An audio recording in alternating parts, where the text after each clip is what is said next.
Hey guys, welcome to today's vlog. I know it's been a while since I posted my first video. I just want to say thank you so much for all the positive feedback, and I'm really excited to be doing this. I'm currently 2.5 weeks out from my first show of the season.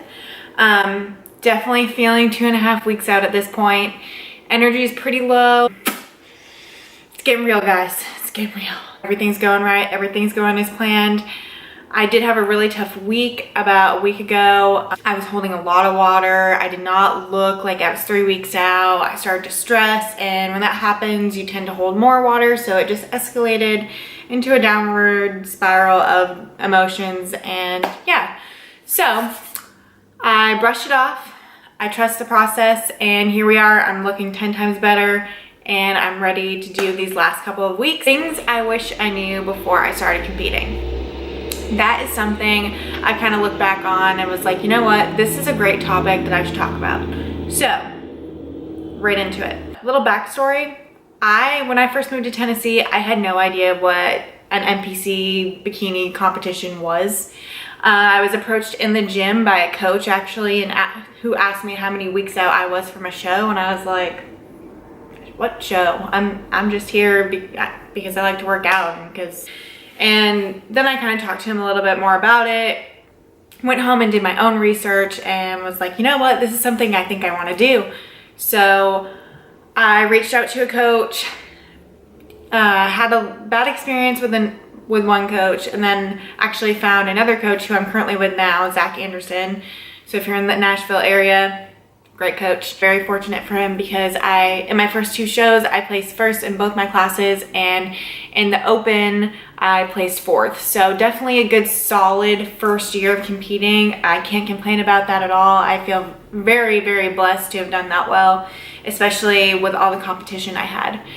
So, expensive. I had no idea how expensive it was going to be. Not just down to your coach, your suit, but also the groceries you have to buy and your social life. It kind of goes away. Like, just say goodbye to it for, I don't know, 14 weeks, because you're going to have to make huge sacrifices. Sacrifices you thought, you know, oh, well, I can go out to dinner and I can just find something off the menu. Well, no, because you don't know what the restaurant is cooking their chicken or their fish in, and you don't know how they're seasoning their vegetables. And when you're on prep, every little thing counts. So if you want to do well, you have to make those sacrifices. Posing. Yes, I actually taught myself how to pose. I watched a lot of YouTube videos and I tried to do my own thing, which I feel like is very important. You have to bring your own posing to the stage, but you also don't want to look like a crazy person up there, and you want to do the poses correctly. So that is another thing. I had no idea really you had to have like a posing routine and go out in front of everybody and, you know, hit each pose, and that's something that took a lot of practice. And I was never really that like sassy, outgoing. Actually, my friends from high school would probably tell you differently, but I just never felt like I was really like super sassy, super outgoing. So that was really out of my comfort zone. But now, where I've been practicing it for so long, it's something that I feel like I bring my personality to the stage, and I feel like my posing has gotten a lot better. How much time you spend in the gym. Depending on how your off season looked, or if you're just starting, or everybody was differently, you may have to be doing quite a bit of cardio, a fasted session in the morning, have to go back in the afternoon after work and get your lift in and finish your cardio. This is how I look at it. It basically is a second job, because you're spending at least 2 or more hours in the gym a day. Before, I would go and maybe spend like an hour, and that was including everything. I didn't really realize, you know, until I got into prep, how much time I had to put aside just to get my workouts in, get my cardio in. I know that there was a flexible dieting approach. My personal opinion, I think your first prep will be your hardest prep, because your body's never been through anything like this before. No matter if you're following a flexible dieting approach or you're doing the bro meal plan, whatever, everybody has their different views on these things. But I think when it comes down to it, the deeper you get into prep, the closer you get to stage time, no matter what approach you're using, those last couple of weeks are gonna suck. Another thing, and this is simply just show day, I didn't realize how long of a day show day is.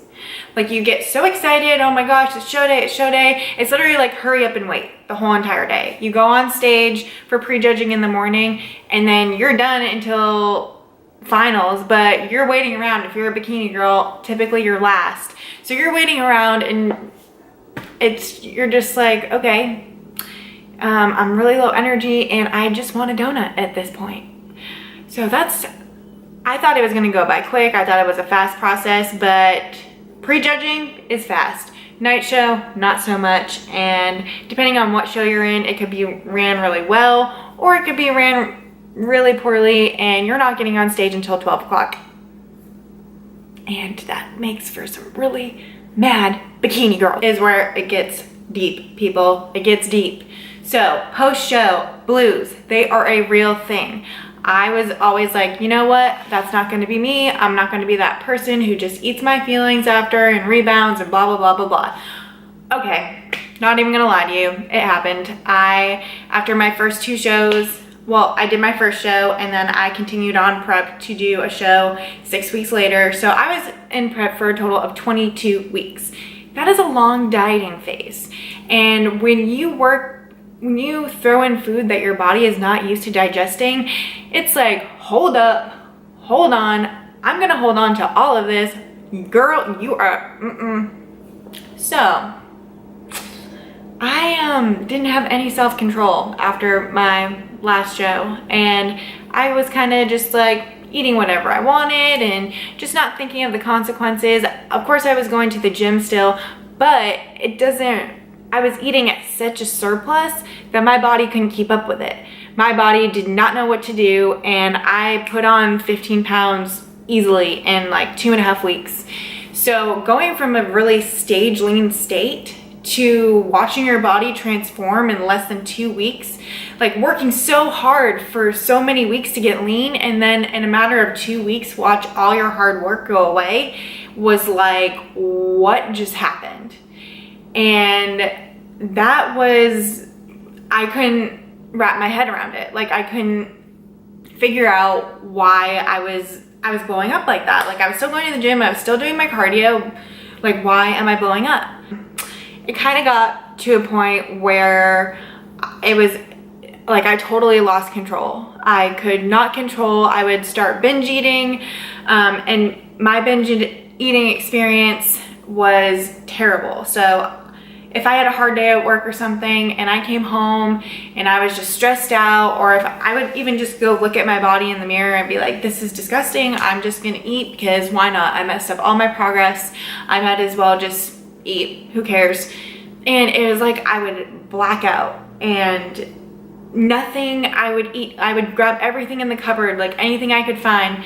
Nothing would satisfy me. And it was to the point where I was shaking and I couldn't control. Like, I would just eat until I literally was sick. It was, I can't really explain the feeling, but it was, I've never felt so out of control in my life.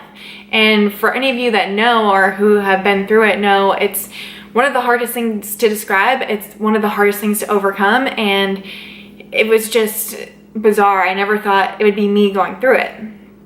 So I would say if you are not in a good place if you don't have a good relationship with food and you're not in a good place mentally with your body image, I would say do not compete, because it is really hard, like I said, to watch yourself go from this really lean state to, I mean, in your off season, you're not going to make improvements by staying that lean. It's just not possible. You have to put on body fat. You have to put on body fat to regulate your hormones. And as a woman, we need that extra little body fat. Like, that's normal. You're supposed to have that. And it just took me the longest time to get it through my head.